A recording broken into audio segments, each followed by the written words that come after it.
It's just taking 1 second to buffer.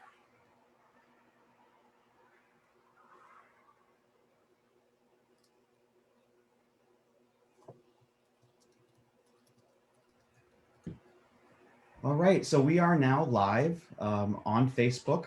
Thank you so much for joining us today. My name is Jonathan Waller. I work for the Children's Brain Tumor Network, and I'm joined with an incredible lineup of guests today. We're gonna have a really excellent discussion. So 50 years ago, the passing of the National Cancer Act laid a foundation for a large-scale and world-class research infrastructure, with President Richard Nixon outlining a goal of providing, quote, whatever is necessary for the conquest of cancer. Since then, advancements in collaborative science, priority shifts in publicly supported research, and patient and foundation involvement have all shaped the landscape of cancer research and treatment. However, in childhood cancer, and especially childhood brain cancer, progress hasn't developed nearly as far as in adults. So for today's panel, we're going to reflect on some of the key progress that's been made in advancing cancer research, but also we need to call out work that is still yet to be accomplished in speeding up the pace of discovery of less toxic and more effective treatments for kids. So as I said, I've got a really excellent panel today with me. So I'm just going to kind of go around and introduce folks, and you can just sort of say hello.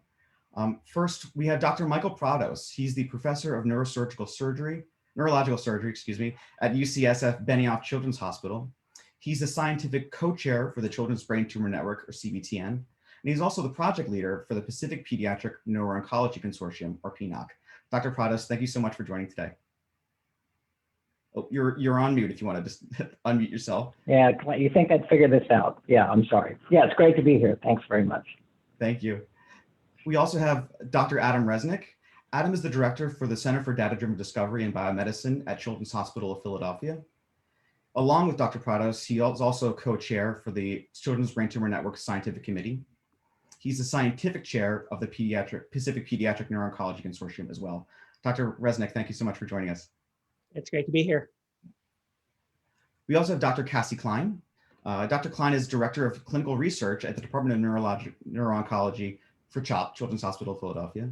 And she also works on the scientific committee for Children's Brain Tumor Network, and she's involved in multiple clinical trial working groups with PNOC. Dr. Klein, thank you so much for being here. Thank you for having me. We have Krutika Goankar. She is a bioinformatics scientist at the Center for Data-Driven Discovery in Biomedicine, along with Dr. Resnick at Children's Hospital of Philadelphia. Thank you so much. Thank you for having me, Jonathan. It's my pleasure and honor to be here. Thank you. We have Andrew Kaczynski. Andrew is a parent and co-founder of the Team Beans Foundation. He's also a journalist who's been covering childhood cancer, brain tumor research over the last several months. Andrew, thank you so much for being here. Thank you for having me. Good to be here. And last but not least, we have Ellen Miller. Ellen is a parent and co-founder of Smashing Walnuts Foundation. And she's also she serves on our executive committee for the Children's Brain Tumor Network. Thank you so much for being here, Ellen. Thanks for having me. So just a few discussion notes. Viewers are welcome to submit comments or questions on Facebook, which I can pose to our panelists at any time. This panel is going to be recorded, and it's going to be available to view anytime on Facebook or on our YouTube channel simply by searching CBTN. So please share with your friends and colleagues who weren't able to join us live today. So now we can start. I thought we could kind of begin with a bit of a historical context. So I'm going to kind of turn to Drs. Prados and Resnick. And, as we say, the National Cancer Act sort of kicked off the NCI as we know it. But what was the extent of government involvement in supporting cancer research prior to 1971? And really, what level of understanding did we have for treating brain tumors in children and in adults? I don't know, maybe I can start, Adam, if you don't mind, just to give a bit of a perspective. I think the NCI was very wise when they started thinking about cooperative groups or multi-institutional environments to start to do research. There was obviously an intramural NCI research organization, then each institution had their own research agenda. But then the NCI did bring together cooperative groups, and I think that was very good. It added a dimension of increasing patient accrual into multi-institutional trials. Most all of these were centered on adults, on adult cancer. On adult brain tumors, there was a brain tumor study group that was formed in the 1970s, actually the early 1970s, that it dealt only with adult glioblastoma. But then in the 1990s, actually in 1979, I think, yeah, the Pediatric Oncology group was formed, and that was the first cooperative group focused primarily on childhood cancer. And then the Pediatric Brain Tumor Consortium and a number of the consortia were started. Actually, that was in 1999, which started to focus research on pediatric brain tumor research in early clinical trial environment. So that's really been where things have been over the last 20 or 30 years. And since the PBTC was formed, a number of different, I guess you would call them more private consortium, have been involved, like PNOC, where we're starting to do many more in, I think, early phase clinical trials. So there's been a long history of trying to bring people together in order to do clinical trials, and I think that's really been a boon, particularly for rare diseases like pediatric brain cancer. Yeah, maybe I can add, just a framing that at least I think about, which is, the National Cancer Act really happened at a turning point for science in many ways across the federal government, in part because the moon landing had just happened, demonstrating success of impact of investment and research. But it was also, the National Cancer Act was really at the tail end of really two key partners coming together. One was actually a pediatric oncologist, Sydney Farber, and the other one was a advocate and philanthropist, Mary Lasker. So in many ways, whether appropriate or not, I think the pediatric landscape can take credit for launching the NCI, in part because it was really the work by the pediatric community's demonstration of efficacy of chemotherapy for leukemias in pediatrics that laid some of the foundation for this possibility that cancer was not just part of the national sort of the lifetime norm, but could be actually treated. It's also a time when there was a shift in recognition of the role of carcinogens and behavior in cancer. So around that time is also the peak of cigarette consumption. And so you have these multiple threads intersecting between sort of behavioral and cigarette-induced cancers coming into the national consciousness. I think the first warning on cigarettes came out shortly after. At the same time, you had this pediatric lens, and all of those things came together to form the National Cancer Act. And as Mike said, from that point forward, how it was structured and implemented, matured in very different ways, and oftentimes in ways that were directly linked to the advent of new technologies. So actually, I want to pause there because I think you're highlighting something really important. So with the formation of the NCI and its support of national cancer research, it's really been credited for advancing what's called basic scientific research, basic research. But I think today, we want to talk a little bit about, basic research is wonderful, but there's so much more involved in the study of complex issues like childhood brain tumors. So we may hear things like genomic research or even translational research. Really briefly, could Dr. Resnick or Dr. Prados just sort of give us a high-level definition, what is basic research versus genomic research or translational research, and how do they kind of fit into one another, inform one another? No, Mike, I wonder if maybe you can take that. I think you did such a great job of narrating translation as a key endpoint. Maybe I'll hand it to you to start there.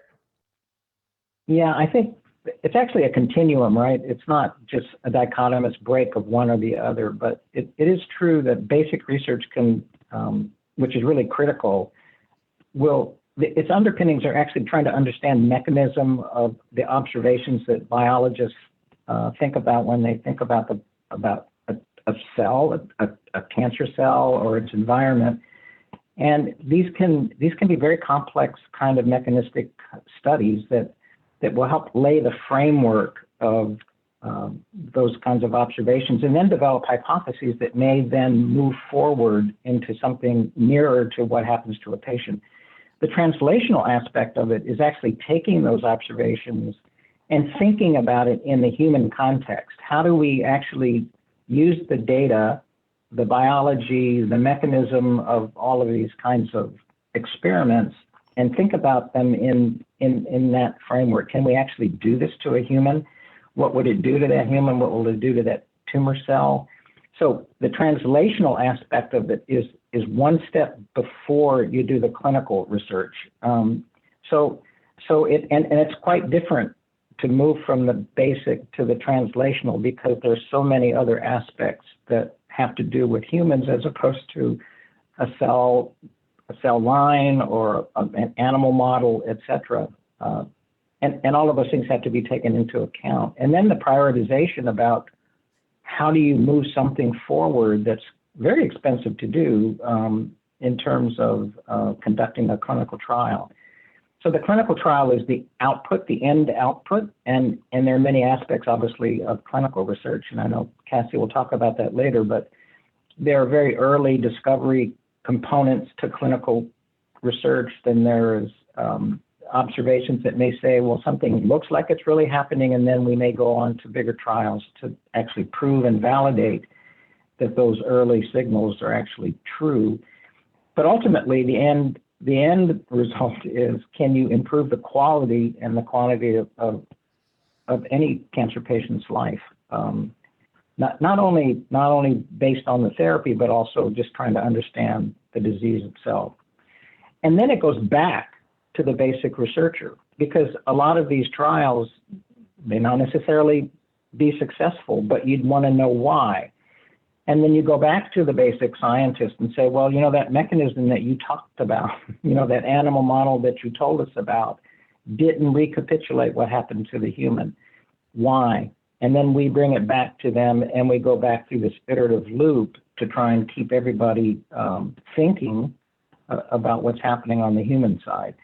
So it's not linear, it's a circular environment, and it's one that involves a lot of cooperation and communication in order to really hone this down to get to where we call a cure, if that's even possible. Yeah, and maybe just to add, the layer around the genomics piece, Jonathan, I think what we've seen and what the NCI and other entities have seen really is a foundational shift in the timelines for that circle, has been underpinned by technologies that have increased our capacities to characterize human samples. This wasn't available at the time of the launch of the NCI, but the last 15 years have really spawned the capacity to really interrogate samples and patients in ways that, in our view, brings the basic and translational in much closer proximity to each other in that feedback loop. And this has occurred concomitantly with the advent of precision medicine and the recognition that while they are rare diseases, in some respects, at the precision medicine level, every patient becomes rare when you start thinking about their unique composition of biology in their specific tumor. And so in many ways, some of the challenges that the pediatric brain tumor community and other communities have faced in the past in terms of the need for coordination, shared resources, coordinated clinical trial groups, are all actually tools and strengths that ultimately will serve any precision medicine initiative, as a view. Excellent.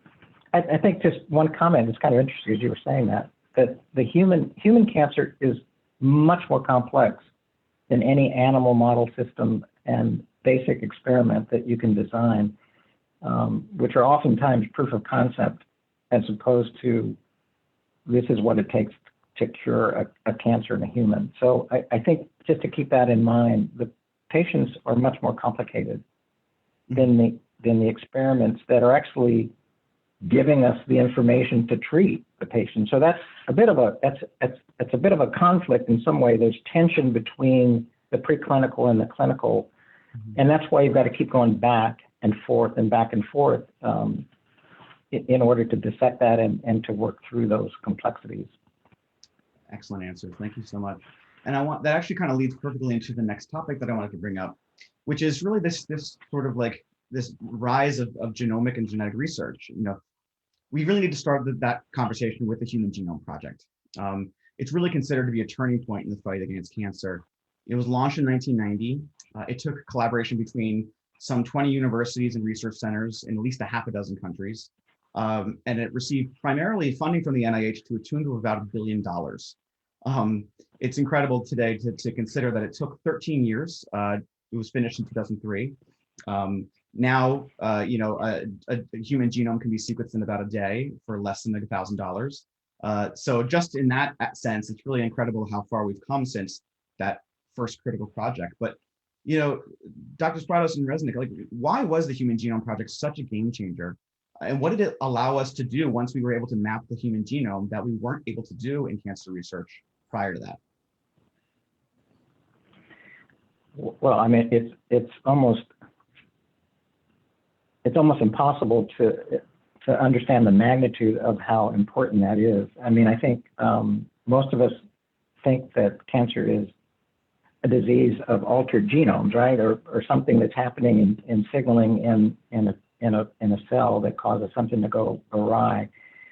And given how many genes and how many proteins that are expressed by those genes, it was just a black box. I mean, we were looking at cytotoxic therapy. I mean, the whole point of cytotoxic therapy was just to kill the cell no matter what. But it turned out that doing that didn't cure many cancers. It cured some, but it didn't cure enough. So we had to dissect that further. And that's where the genome really comes into play. And I think it's revolutionized. It's totally revolutionized how we think about disease and how we think about clinical trials. Without it, I think we would still be in that black box of one size fits all. To get back to the point of precision medicine, where every patient is their own disease, actually, and that's true. We have to understand what's happening in that individual and that individual's tumor cell and the environment that's supporting that tumor cell itself. So that's where the genome comes in. It's also, in some ways, added again to the layer of complexity that has to be taken into account that we can't really completely deal with right now because there's so many unknown pieces of information that's come from that. But big data is going to help us with that. AI is going to help us with that. We're going to start to understand those kinds of things a bit better. But the key message is that it is unbelievably important to have this information at hand for how we manage patients on a day-to-day basis now. Standard of care is to get genome information. That's unheard of, right? And I could add just, at least my own mental framing of it. So I was a graduate student at the time when the first human genome was sequenced, and it completely changed mine and many peers' trajectory, because in some ways, and I remember saying this to a colleague at the time, which maybe it was presumptive, but I remember thinking at the time that suddenly we had what the physicists had. So when the physicists were trying to figure out how to go to the moon, they understood all Newtonian mechanics. So they knew how to calculate, how to get there, what it would take, how much energy, which direction to go. They just had to figure out the how to do it. And so I remember thinking at the time and talking to a fellow graduate student that, finally we had a parts list. And all we had to do is figure out what to measure. And that's key. And you'll find this as a recurrent narrative in medicine, is as long as you can measure something and measure it at the right time, in the right context, you suddenly open the doors of opportunity to therapeutic intervention and understanding the biology. But if you don't even know what exists, you can't even measure it. And so that's partly why the human genome really completely transformed the notion of how to do that. Because suddenly we knew all the parts, just made the question of like, what do we measure? How do we measure it? Where do we measure it? How do we manipulate it? And it provided an initial tapestry of activity that's still taking place now. And so, I wanted to bring up as well. I want to bring up one little part. I mean, these are not static, right? These are parts that are always moving, right. And we intervene in it. It's like the entropy we create, right, by our interventions and our therapies. So it's not static. So we have to. It's a continuum. And I think it's important to keep that in mind as well. And that's something that the physicists haven't solved yet. And the physicists talk about three problems and predictability. We have a 20,000 body problem and predictability. So I totally agree. Yeah. And so the Human Genome Project was sort of carried forward by the Cancer Genome Atlas, again funded by the NCI, and it launched in 2005. And I wanted to bring up both of these because they demonstrate just how much collaboration is needed. There's so much genetic makeup in cancer. There's an astronomical amount of data. Again, the Human Genome Project involved dozens of institutions, dozens of countries, so much money. And I think it's important because, we need to talk about how that not only shaped, the organization around large-scale collaboration, but also sort of the establishment of these private and public partnerships for biomedical research. Again, it's the NCI reaching out to institutions all over the world to work together. And I'm curious, how did the success of the Human Genome Project and TCGA really lay a framework that could be repeated? And how is that sort of like bearing out, since 2005 to now with government support for, large scale data analysis? I assume you're asking. Yeah, to both of you. Yeah, I think that's in your wheelhouse, Adam. Yes, so again, let's talk about the cancer portion. The TCGA, the Cancer Genomic Atlas. That is a data set that goes across more than 30 different cancer types. Tens of thousands of subjects. It's probably one of the most frequently used data sets in cancer across the globe. Students and graduate students who are interested in data science train with that data. And so it's become a foundational sort of framework for how to advance and accelerate discovery. But it also highlights deficits and disparities across diseases and also can create differences between communities because each time you have such resources, new advancements emerge. And so once you generate a genomic data set, you want to generate the expression data or the proteomic data. And so that combination of both utility and layering of information on top of foundational data sets has become, a model for discovery, utilized, as you mentioned, by both pharma and research in ways that,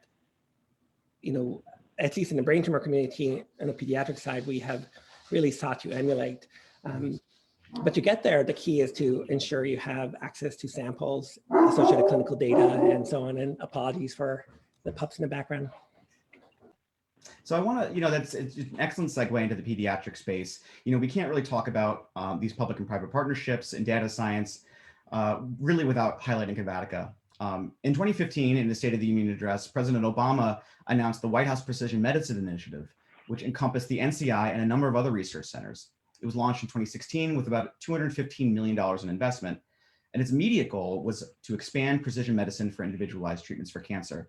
Cavatica was also part of that initiative and was a partner as well in Vice President Biden's Cancer Moonshot. So, I want to kind of bring in Dr. Resnick and you, Krutika, to talk a little bit about, in particular, what is Cavatica and how is this supporting research into childhood brain cancer? Again, this is genetically, it's such a complex issue. There's so much data to be amassed and collected and shared. What is Cavatica doing for us, and why did it get that kind of support from the White House? Maybe I'll start, Krutika, and then I'll turn it over to you. We chose to launch Cavatica between CBTN and PNOC at the time, because, as you mentioned, there were efforts in the NCI for large-scale data generation, and their provisioning. Unfortunately, pediatric brain tumors were not part of that landscape as of yet, but we had already begun working on the generation of data sets. And what we wanted to ensure happens as two things. One is that as much as we wanted to centralize and focus the pediatric brain tumor community on discovery utilizing large-scale genomic data, which Kritika can talk about how Cabatica supports, we also wanted to ensure connectivity because the minute you can connect any piece of data to any other piece of data, you add value to it. And so we launched Cabatica as an interoperable cloud-based environment that can also reach into and connect to the TCGA and NCI data sets. And that was a priority for us to ensure that even as we build new data sets in the pediatric brain tumor landscape, scientists can cross-analyze across diseases and across ages to ensure advancing discovery. And I actually am trained as a neuroscientist, so I'll turn it over to Kritika, who is a real bioinformatician, to maybe talk about how Cabatica supports, a bioinformatician's lens on data. Right. So Cabatica is like a platform where we host our kids first workflows to analyze raw data to get meaningful data out of it.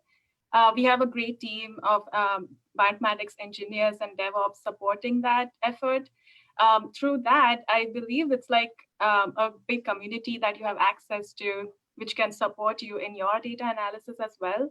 I know when I started in D3B, it was an eye-opening experience to have all the workflows already available in Cabatica. So I'm sure researchers who are looking for something to start with in their research journey will find Cabatica a great resource to work with, since you have all the data and the workflows available. Exactly, and that's why I really was so excited to have both of you on. Involved in Cabatica is also this really incredible amount of clinical and genomic data. It's been brought together through CBTN and PNOC. It's termed the Pediatric Brain Tumor Atlas. It's a foundational data set that's within the Gabriella Miller Kids First Data Resource Portal, which Kritika just mentioned. It's been 5 years since it's been launched. And at the time, and still today, it's seen as pretty revolutionary in that it's offering, not only what Adam has mentioned, but it's all non-embargoed, it's pre-publication, and it's perhaps the largest collection of pediatric brain cancer data on the planet. By the way, it's free, available to researchers working anywhere in the world. And so the PBTA is just such a huge data set. Why was that kind of brought together, Adam? And Adam and Kritika, can we talk a little bit about what is the benefit of the PBTA, and how is it? How can it be used by bioinformatics science to accelerate research? Maybe I'll set you up, Kritika. So I had notions myself, thinking that I could retrain myself and analyze genomic data as a neuroscientist, but quickly discovered that even with the advent of reproducible workflows in an environment with easy access to genomic data, you actually need teams of experts to do that work. And so the key is to actually take such data sets and provision them in ways that do two things. One, make it scalable, make it non-local, so it's not unique to CHOP or any other institutions. Anybody around the globe can access the data and bringing those people together. But two, it's scalable in the ways that can accelerate the discovery process. Genomic data is very large scale data sets that at the time, pre-Cabatica would take potentially a month or longer to analyze and move or transfer. But today we can analyze 5,000 whole genomes or more in the context of a kids first based workflow within less than a few days. So it really provides this scalable reproducibility and access in ways that can be operationalized. And once you do that, and this is where Kritika, it'd be awesome for you to comment, you can take the next step of parsing that complex data into data products. Maybe Kritika, you can talk about OpenPBTA and sort of the data products that come out of that process. Exactly. And so let me set you up a little bit with some context for some of our viewers. Just a little over a year ago, we launched OpenPBTA. It's launched in collaboration with Alex's Lemonade Stand's Childhood Cancer Data Lab. and it's essentially looking to crowdsource a full analysis of the PBTA. You know, the PBTA, as Adam said, is a huge amount of data. It's 400 terabytes of data at this point. It encompasses dozens and dozens of individual cancer and central nervous system tumor diagnoses, and it has a global reach. So again, you know, we're looking to collectively, comprehensively describe the entirety of the PBTA. And so I want to know, like, you know, how is open PBTA analysis taking place? And so far, how many investigators around the world are participating? You know, and maybe you could tell us a little bit about like the PBTA's, open PBTA's main priority areas and sort of the analysis that's going on right now. Right. So open PBTA compromises of data that was collected through CBTN and PNOC. And as Jonathan said, there is data available pre-published that can be accessible by anyone through Cavatica. Through the open PBTA efforts, we're trying to add more information to the process data. For example, the Kids First workflow generates DNA data, which has the nucleotide variation and the larger structural genomic variations. We try to identify ways to add more description to the data. So we have tumor mutation burden, mutational signature, and we also identify if there's like a focal gene alteration for each sample, so we can better define the data instead of just data by itself. And we also have RNA-seq data, which helps to identify the transcriptomic landscape, which has like the abundance of gene expression and also qualitative expression of the gene through fusions. And I also wanted to mention that it's just not data. It has like, it accompanies with a comprehensive list of analysis and modules. And we also have very detailed clinical data attached to that sample. So I think it's like a great resource to contribute and expand to our understanding of the mechanisms underlying the data. And the great thing is that it's available on GitHub, which is open access. It's a platform where you can host your repositories. So GitHub is made up of Git, which is the version control system. And Hub basically implies that it's like a collaborative space where your team or anyone actually from the community can provide suggestions or review your code, help you improve your analysis. So it's not just like local to CHOP or DTP. And actually, there are more than 20 bioinformaticians contributing to that project currently from, I think, 7 different institutes. So we have a lot of experts working on that. Yeah. And so we'll be dropping a link into our comments for the Facebook panel today for any folks who would like to be able to contribute to that. And just to highlight the comment that maybe can tie in others is that that processing and data products are the requirements to then take that information and apply it to the clinical interface in many ways. And so Adam was wisely seeing the kind of the direction that I'm sort of taking it is it all builds on one another. Now we've got this incredible amount of data that needs to be harmonized and needs to be organized, and it needs to be better understood so that it can be used in the clinical space. And so, we know that making sense of this data is a challenge. With a DIPG brain tumor, for example, there are so many potential gene targets, so many endpoints to test for that really could take a single researcher decades to explore them all just to find out a strategy to try. And often there are a number of teams that are working in concert, possibly doing the same thing and reduplicating efforts. And so, Drs. Prados and Klein, it'd be interesting to see, like, as your work as clinicians and as clinical trial developers, is advancing, how does a resource like Open PBTA and Cavatica really influence what is happening on your level of the research, and how is it moving it forward? Sure. So I can kick this one off. Essentially, as has been described by Dr. Prados, is our process in terms of what we're bringing into patient care is cyclical, in that we need to circle back to our preclinical resources and our basic science resources, the information that we're collecting in real time from our clinical patients. Because there's only so much information that we can develop in terms of the genomic basis and the genomic makings of these patients and these tumors before we have to then tie it back to what the patients actually look like when they're in front of you and how these patients subsequently responded to the treatments that we're giving them.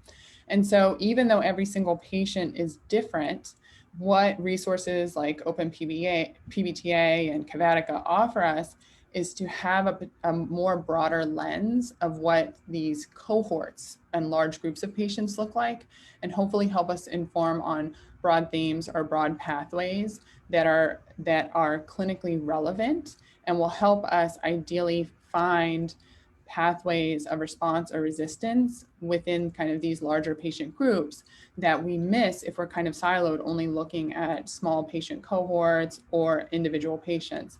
So in that regard, it's always this, like Dr. Prados described, this kind of cyclical process where they're giving us information, we're feeding back information, and we're kind of all utilizing this pathway or this workflow to have progress in our field. Additionally, the other part about this is everything we do is so focused on very, very rare tumors. So without kind of bringing together these large data sets and pulling from multiple different patient populations or cohorts of patients from all over the world, again, we may potentially miss early signals or differences among these rare types of diseases. And then lastly, the multiple layers with which these types of platforms will inform on, from the DNA level to the RNA level to the protein level to the epigenetic level. This is really where ideally we're going to start to unravel, even if we have a drug that's potentially targeted at the gene level that went wrong in this cell, but let's say it doesn't work. Ideally, we're going to start to be able to look at all of the downstream pathways that are potentially impacted by this gene level change and figure out why and how this drug is not working or this therapy is not working. And again, cycling back that information into these large databases that we can continue to kind of grow and learn from. So in that regard, it really has, these large data sets have really started to ideally change the way in which we're doing our research and subsequently how we're collecting biologic specimens in a more thoughtful process that is going to ultimately continue to inform the next iteration of the therapies that we're bringing to our patients. That's excellent. Yeah, I'd like to add a little bit, because I think data is only as good as the people who interrogate it. And as you just heard, there's a whole layer of disciplines that have to come together to keep looking at the data, because if it was just me looking or Cassie looking or Adam looking, we'd be missing stuff. Right, so you have to have a team of people in this kind of living space. I think of data as a living environment. You keep learning and you keep building and you keep looking at it until you find the answer. We haven't gotten that answer yet. So I think teams that are assembled who are able to kind of freely exchange the information that they're gathering from, it kind of brings a story that helps inform it now and then embeds in the way that we design our clinical trials. So it actually has totally revolutionizes, again, the way we design our clinical trials, the protocols that we write. And all of them have these correlative endpoints that have to be then validated. And that's where it takes a lot of people, a team, right? A village, if you want to use it, to keep looking at the information to kind of refine and validate these observations. So I want to ask, just to kind of give us a little bit of perspective, now with resources that, like we're discussing here today, I wanted to talk about a bit of pace. So, do you find that, this collaborative model and this, the wealth of data resources that we have now, can you give a kind of a comparison of, the time and the process that it took to develop clinical trials, to inform treatments prior to the availability of these resources to now in the clinical trial working groups that we're working on? How is that speeding up that pace of discovery, and how could that bear out to benefits for kids today?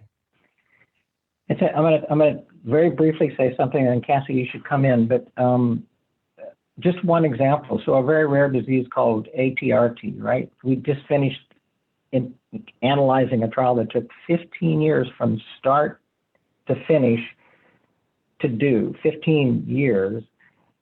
And the same is true for some medulloblastoma trials that actually still don't give us the information that we want. That's totally unacceptable, right? You can't continue in that kind of a venue to do research, not when you have all this information available. So the opportunity that we have is to compress that down into a much shorter period of time using external controls or real world data. And I think, Cassie, this would be a good place maybe to bring that up. The sort of strategies that we can use now using big data to optimize our trial design and compress the amount of time it takes to come to answers about questions that we have in these very rare cancers. No, I think that's exactly right. And I think that what we're doing now as well is we're also establishing workflows which are completely disease agnostic. So, along those same lines, we're utilizing approaches that potentially can be applied across any number of different disease types. And so, frequently we think about things as DIPG focused or ATRG focused or medulloblastoma focused. And right now we're establishing approaches where we're bringing data collected within potentially one disease group in real time, as close as real time as possible. So we're collecting genomic data, it's getting put into these public databases. Ideally, we're partnering that with clinical data, so that data is out there for anyone to potentially use in real time. We're not waiting, for 15 years for this trial to complete and finish and be published. And then similarly, what we're doing kind of, across these platforms is, and through resources like GitHub and OpenPBTA, is then that information, how these analyses were done, is out there, and it can really be utilized by any researcher that's kind of coming to the table to look at that resource. And certainly within disease-focused working groups that we have developed within the Pacific Pediatric Neuro-Oncology Consortium and then the Children's Brain Tumor Network, we're kind of pushing that even further, and we're bringing together experts from the lab to the clinic to bioinformatics to genomics, and really bringing these like multidisciplinary teams together to look at the data as comprehensively as possible, and then subsequently translate that to better therapies and thoughtfully based clinical trial designs. And this, more than any previous years or decades, really has created an environment where things can be rapidly and fastly translated, and the data can be manipulated. And it's so much easier now to kind of sit down with colleagues and have a question, and then just be able to say, okay, well, we have 150 patients within this data set that we can pull up from and start to answer this question, or at least identify the gaps in that question that we know we need to build into the next clinical trial or clinical research project. And so we've got all these resources available now. It's incredible. So the question is then, what are we doing with it all? We have these really wonderful resources to collaborate together to launch clinical research trials. What are the obstacles that still exist, and what is standing in our way of developing these new pediatric trials specifically for brain cancer? And can you maybe kind of talk a little bit about what are the roadblockers there that are still existing? It takes money to make sure we're able to effectively support all of these research efforts. I mean, we all come to the table with great ideas and great goals in mind, but it still takes sufficient funding to support these platforms, to support the collaborative research efforts that we're implementing, to support the clinical trials themselves. It takes money to run the trials, to collect the biologic specimens, and to make sure that we are appropriately supported to answer the right questions that subsequently translate to better therapies for our patients. Mm-hmm. And I mean, I think we all hustle every day, and we have built really good collaborations with our foundations And ideally, we work to build bridges with our industry partners as well. But I mean, pediatric cancer research is historically so underfunded, really. And you know, that is a key bottleneck, honestly. I mean, in terms of rapid progress and rapid change. And so we are all constantly looking to kind of broaden and expand our partnerships to help overcome that bottleneck. Absolutely. We'll be getting to dive into that a little bit further in our next segment. But I also want to talk a little bit about too, you know, this evolution of the patients as partners dynamic that we've seen over the last decade or so. You know, it's really amazing to see, you know, what ownership, you know, patient families are taking in using their data for benefit of future research. But I think on the clinical research side, like, what are the gaps to access for patients to participate in research, and how do we maybe possibly address those? I know that, you know, PNOC has a specific working group specifically addressing this topic, but you know, what are the strategies that are kind of keeping pediatric brain cancer research sort of not evenly distributed in terms of participation from patients and getting them on? Maybe I'll just start with just a framework, you know, for, you know, some technologies that are beginning to address this. You know, many of us are familiar with the idea that we can log into our hospitals, our own hospitals, MyChart or whatever it's called, and see your own clinical data. That actually means that you own that data. So any data that's generated clinically is actually owned by patients. And so I think what's really been changing is two things. One, where do patients get information about their disease of interest, their own networks of patient communities and access to other patients. And then secondarily, the recognition that there are tools and resources for them to work with their own data and how that can be empowered, as well as the fact that, you know, implicit in their consent to participate in research is a contract that the researcher who is obtaining that consent is going to take every possible step to empower and accelerate the discovery on behalf of their disease. I think at the end of the day, it would be, I mean, the ideal scenario is that every single child with a brain tumor has their data centralized in a way that can be viewed and interrogated and used to develop better therapies. I mean, that's a simple story, right? And the technology, I mean, the challenge is it's hard to work that out just from the practical standpoint, but there are opportunities too, because I think data is digital. It's right. I'm not a data scientist, but it's digital data. That digital data can be put someplace where we can use it. And I think patients would almost invariably agree that that would be useful for their child, but also for the next child and the next family. So that's what we want. We want that real world data to be actually available so that we can use it not only for what we call synthetic controls or concurrent controls, but in order to develop better therapeutics. And I think that also enhances the ability, making a rare disease less rare in a way, and when you want to think about that, and then a global environment. Because if we have 50 ATRT patients in the US, well, there's a lot of countries outside of the US where kids have ATRT as well. We want all of that data globally in a space where it's freely available to use in a meaningful and significant way. So again, I think technology is going to let us do that. You're going to be able to reach into these data sets, and the data scientists can help us, right? Assemble that data and aggregate it in a way that can be useful. And PNOC wants to do that because we can use that and actually ask questions even before clinical trial starts, because it may be futile for us to start down a pathway when if we have the data that would already tell us that we don't need to do that, right? Rather than go through all of the expense, time, and actually using up space and time that we don't have the luxury for.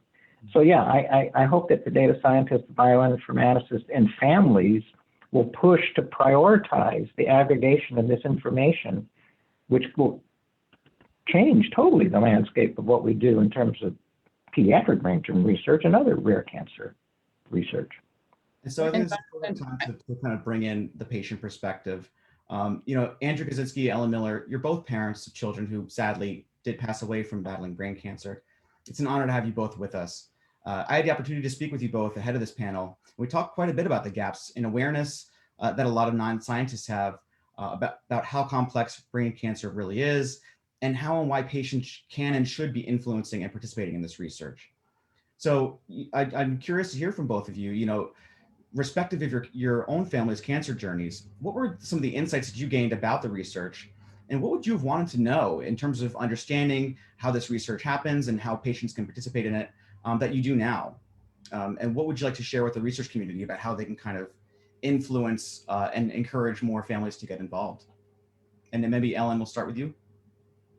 So to answer that question, I'm actually going to go back before 1971, actually to 1962, because that's the year that Neil Armstrong's daughter died from DIPG, the same cancer that took my daughter. And in almost 60 years, it's the same treatment. It's a clinical trial and it's radiation, and it's the same outcome. And what's tragic is that in 60 years, we have gotten men and women to the moon and back safely. We can chart meteorites that will never come into our atmosphere in the deepest depths of our oceans, but we can't solve something that's a couple of inches under our skull. Why is that? And as some of the panelists said earlier, we need the funding in order to get there. So since Gabriella was diagnosed and then died, a lot has happened. There has been great change that has moved the bar forward, but we're still no closer to getting to getting those cures that we need. And another point that's interesting is in this past year, COVID has been a global interest. And in 1 year, we went from absolutely, scaring the entire globe to having a vaccination. And that didn't start from zero just 1 year ago. They had that research there. And our researchers have the research. Their hand is on the doorknob to be able to get to the cures. We just need our government to help stand behind us, to help fund. And we need other patient advocates to help move things forward. We now have panels like this. A year ago, we really weren't doing Facebook Live like this, certainly not 60 years ago. So we've got access to information that we never had before that enables patient advocates to really have a voice in helping to move the bar forward. That's excellent. And just a bit of housekeeping, we are running close to 3 o'clock. We are going to go a bit over time just because we have really excellent questions to pose to the rest of the panel. And I really do want to make sure that we're able to address everything that Ellen and Andrew wanted to speak with us about. So again, kind of wanted to circle that back to what you're saying, Ellen, is, there's the funding is the issue. But there's something that we can do about it as advocates to move it forward. I mean, the National Cancer Act, as was mentioned before, really couldn't have happened without foundations and without advocates, getting into Washington and moving things forward. That's sort of echoed, with the Gabriella Miller Kids First Pediatric Research Act and the Pediatric Research Program. Can you tell a little bit about what did the Gabriella Miller Kids First Act do, in terms of getting funding to researchers who need it, and how is that going to move forward with Kids First 2.0, which is currently being advanced in Washington? Okay. Well, the original piece of legislation proposed to move $126 million over the course of 10 years to NIH for childhood cancer and disease research. I always like to share that up front. It's not singularly for childhood cancer, but they have a common thread. They're working with birth defects, and children with birth defects have a higher propensity of getting a childhood cancer. So very interesting how they're doing their research with that. They have, I think their feather in the cap of what they've done so far is the Data Resource Center, which Adam leads. And that resource center, in the few years that it has been open, has been used by over 50 different countries. Information is available to researchers, clinicians, to general public can have access to that as well. And as the doctors were saying earlier, we need that access to the information. We are forcing, if you will, our researchers, the institutions to become less siloed. We want that philosophy that was there, publish or perish, to go away, because we need to work collectively. And if you're one institution and you have only a couple of samples, how is it possible that you could do the proper research that is necessary to make a change? So we love seeing the work that the Kids First is encouraging the players to really be collaborative in their efforts.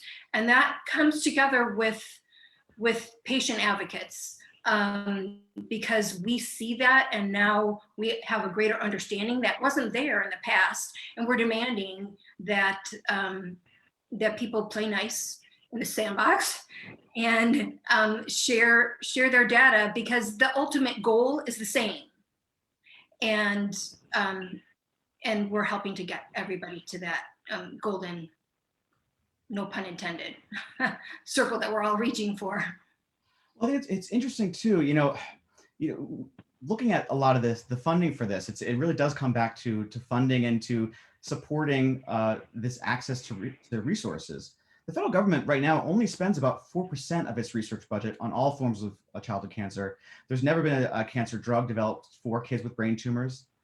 And while the NCI has given us a national platform to engage leaders in advancing cancer research, it's sort of been a bit less effective in advancing pediatric cancer research than in adults. What do you both see as some reasons for why that is, and how do we go about correcting that? I mean, gosh, where to start on that question? I know when Francesca was diagnosed for me, everything that I knew about childhood cancer was almost exclusively seen through the lens of a cousin of mine whose child had leukemia. And I had I thought that maybe childhood cancer was no longer an issue. And that's why, the day my world changed and was shattered when Francesca was diagnosed with ATRT, I learned about, I had to learn everything about this disease in a week. We had to figure out where to go for treatment. And the day that I put out there that Francesca was sick, just the overwhelming amount of support that I had got, I never, ever in a million years expected. And just I spoke to Adam when I was writing that piece in the Washington Post about data, and I talked to oncologists about how there's a lack of drug access, and awareness is such a huge problem. But a lot of it, again, is also money, and the pharmaceutical companies, defense companies, they have lobbyists to go there on Capitol Hill every day to tell their stories, to get money. We just have our personal stories, and that's all we have, and we are fighting for funding every single day. And 5,000 kids are getting brain tumors might not be a lot, but there's nobody sticking up for these kids. And when it comes to lobbying for them, except for us, for patient advocates, parent advocates, and advocacy organizations. So, there's just the problem is so vast that I found that it's what motivates me, it's what motivates Ellen, and I just know that we're going to keep being in this fight to make sure that this problem gets the funding that it deserves. Mm-hmm. And so, where do we go from here, Ellen? I think again, to highlight a bit, what could Kids First 2.0 do? But then, what other measures can folks get involved in? So maybe talking about like the Race Act and other ways that we can kind of push leaders to move. Well, actually, last night, Andy and I were talking about this, that people want to help. They just don't know how to, or what it is that they could do. I will tell you that if somebody had come to me 10 years ago and said that I would be doing what I'm doing, I would have laughed. This was not my path. And it's daunting to think about the work that I do now. So if somebody's starting out and they're like, I won't even know how to reach out to my elected officials. It's easier than you think. We just need to be able to share the information, and Andy's doing an amazing job with his platform, sharing different opportunities that are out there for folks. So with the Kids First 2.0, so exciting because it's exponentially bigger than the original piece of legislation. It will never sunset. Once it's signed into law, it has the potential of funding billions of dollars for research over its lifetime.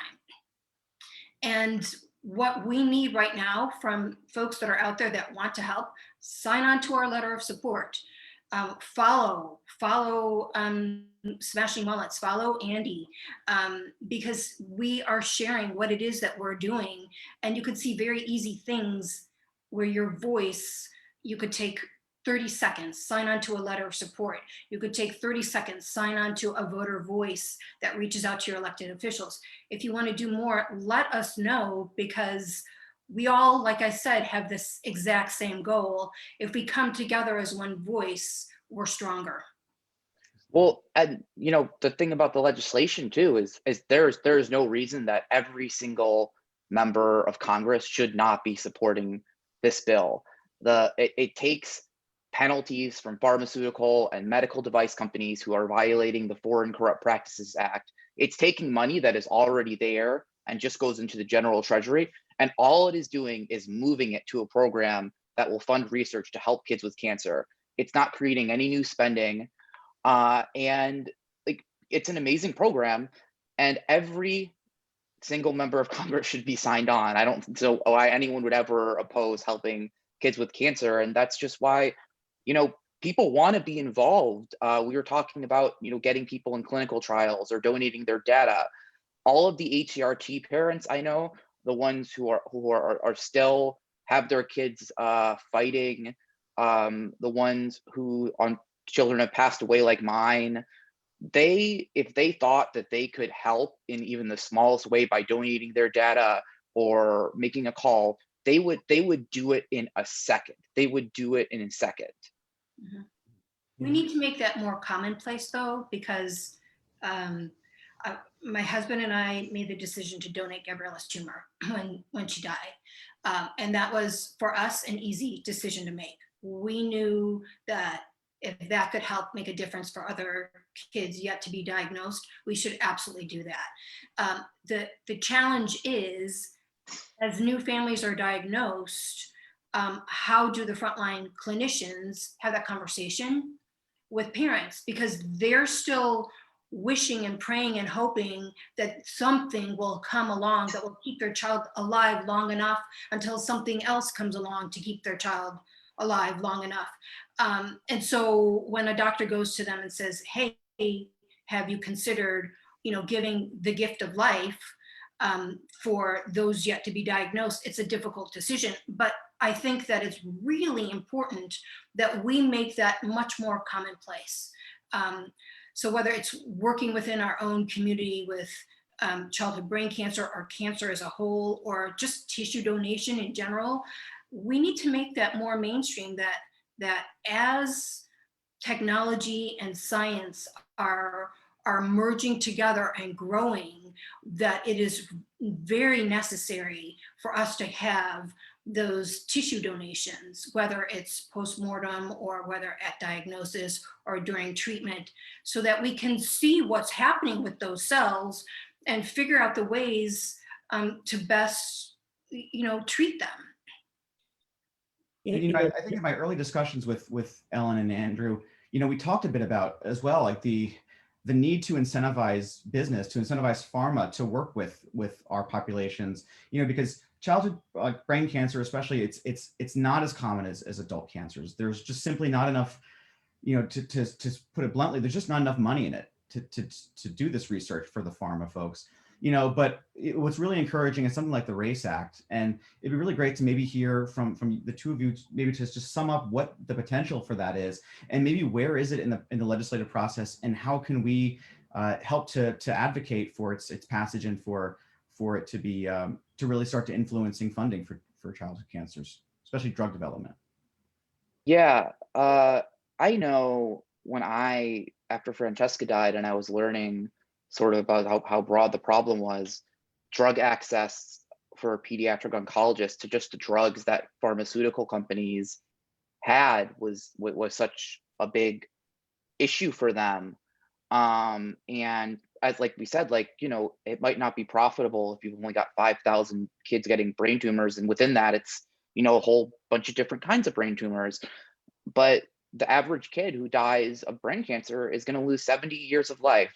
That's 70 years of life that my daughter isn't going to get to live. That's and that's for, you know, globally, that's thousands of years of life collectively that our kids are losing. So, you know, drug access is such a huge problem. And I know the RACE Act, which was passed, I think, in 2019 by the Senate, and they're moving on to do a second RACE Act to hope to improve drug access even more.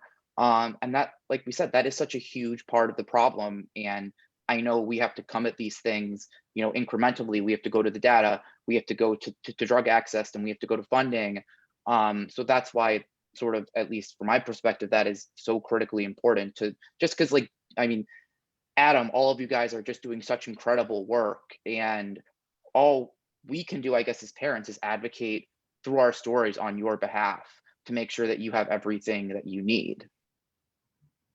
Yeah, you know, as you were talking, Andy, it reminded me, and it connects to what Mike said earlier, that, you know, at the point of diagnosis, there's actually sort of a shared initial moment of quest for both the oncologist and the patient. I suspect in some respects, you know, the patient is asking, and you are asking, I remember you saying this, you know, what information is out there about someone like Francesca, who is her age with this diagnosis? You know, what does the future look like?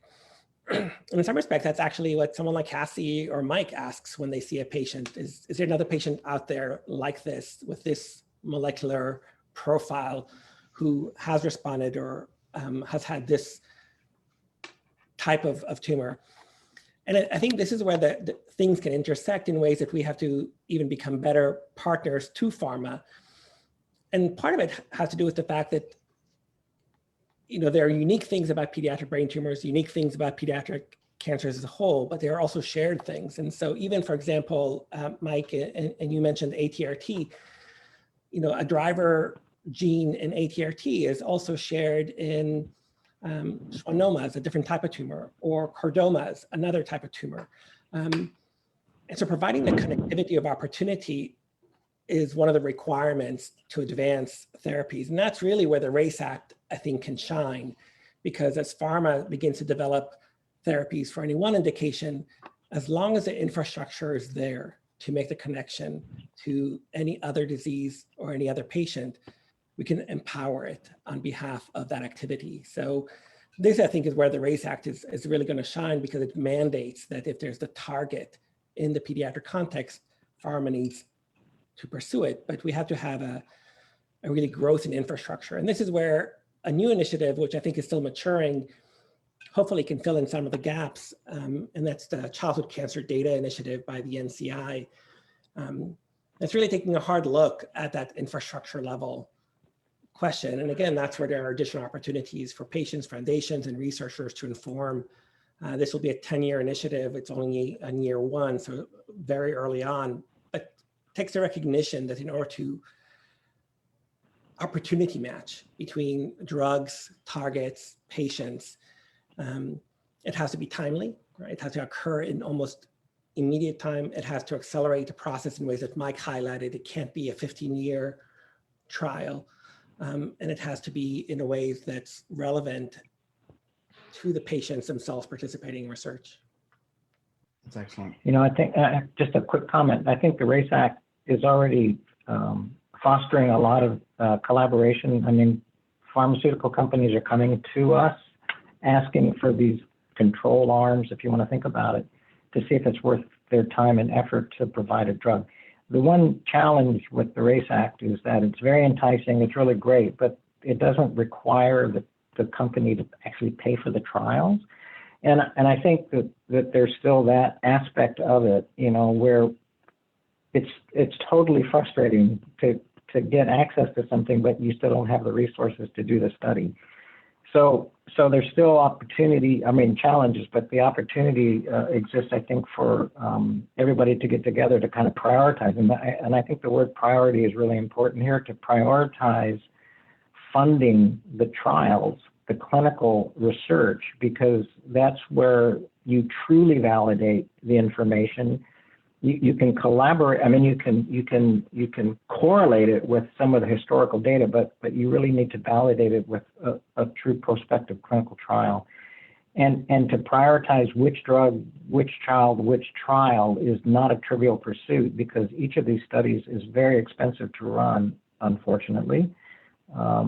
But that's where society, I think, should take a role. I think there should be more engagement of society to say, if your child has cancer, we should pay for that clinical trial for your child. I mean, it's crazy. The years of life lost, what you get back from that, independent of saving a child, is that you get somebody who's still alive, right? Who's got a whole lifetime to contribute back to society.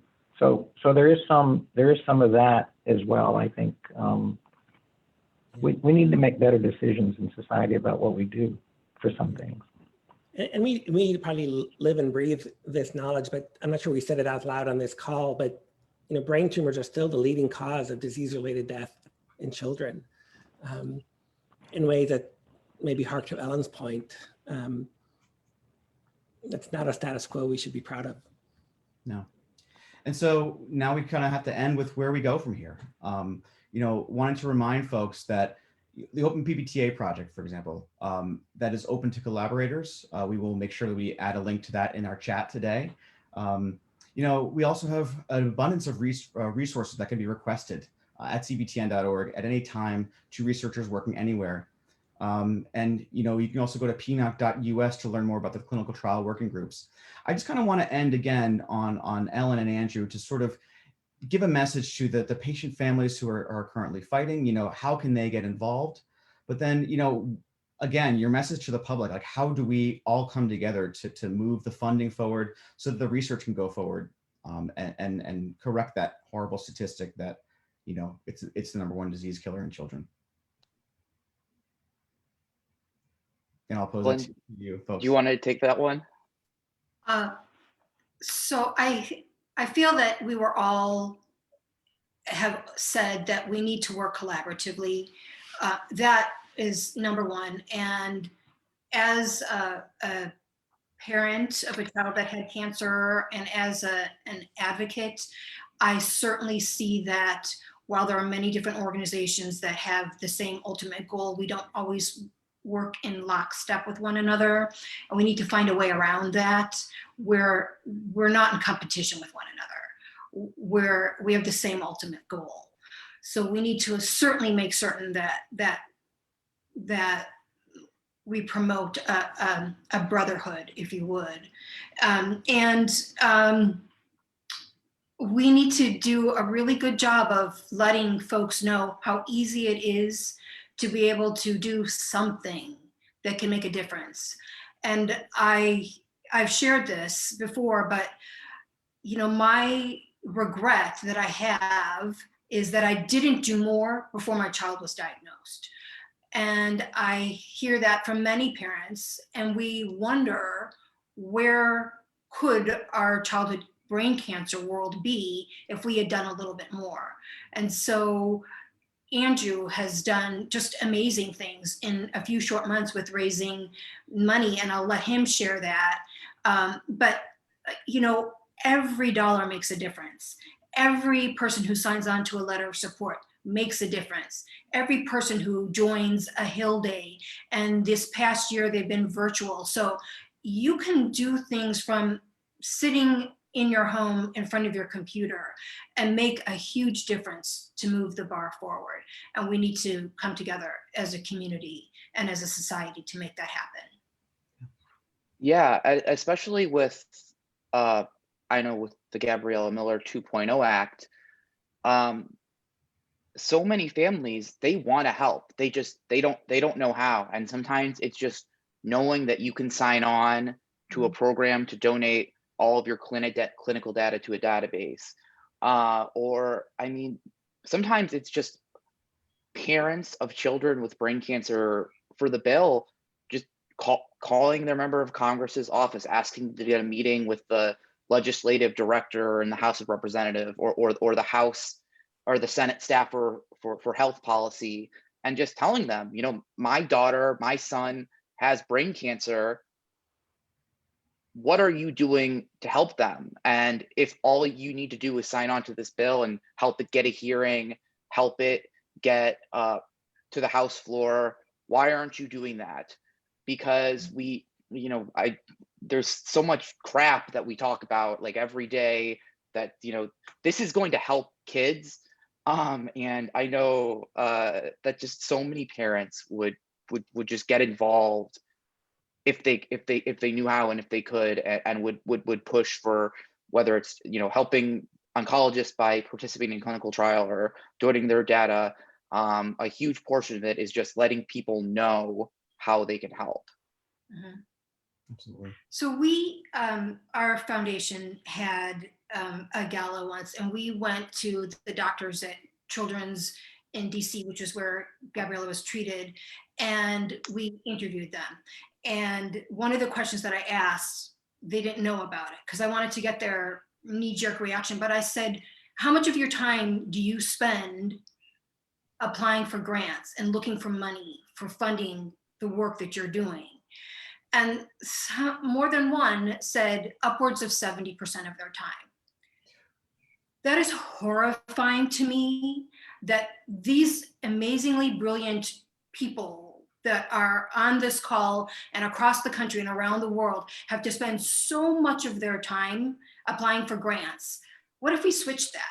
What if they only had to spend 30% of their time and 70% of their time was in their labs doing the work that we want them to do? How much further along could we be? And it's doing things that are simple, having meetings like this, where we're raising awareness, like this is an issue. These are things that need to be addressed. Andrew's been amazing. He's got a whole campaign going where he is trying to turn the world gold in September. And he's gotten places around the world that will be going gold in September. You raise awareness. When people ask, what is that about? Childhood cancer. Oh, now it's on their radar. Awareness will bring funding, which will bring research, which will bring cures. So we just need to make certain we take all those steps to get to where we want to be.